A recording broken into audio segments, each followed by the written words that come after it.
How to use top digital estate planning services properly. Beginner mistakes that cost you. Digital estate planning is changing the way we manage wills, trusts, and assets, but most people get this wrong and end up with costly mistakes. You won't believe how often errors occur just because users overlook simple steps. The first mistake beginners make is skipping the initial asset inventory.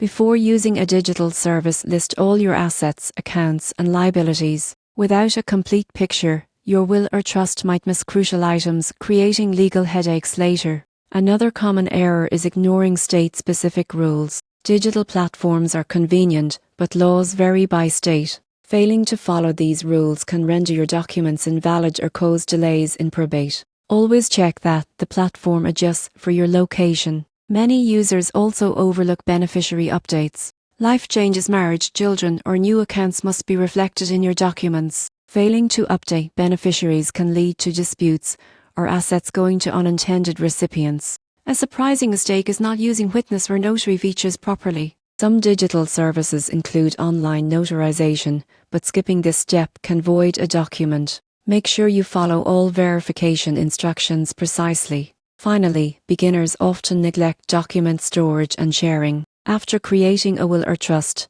ensure it's securely stored and accessible to relevant parties, like your executor or attorney. Cloud storage or downloadable PDFs are useful, but confirm they are safe and retrievable when needed. To properly use top digital estate planning services, start with a full asset inventory, verify state compliance, update beneficiaries regularly, follow notary requirements, and secure your documents. These steps prevent errors, save time, and protect your loved one's future.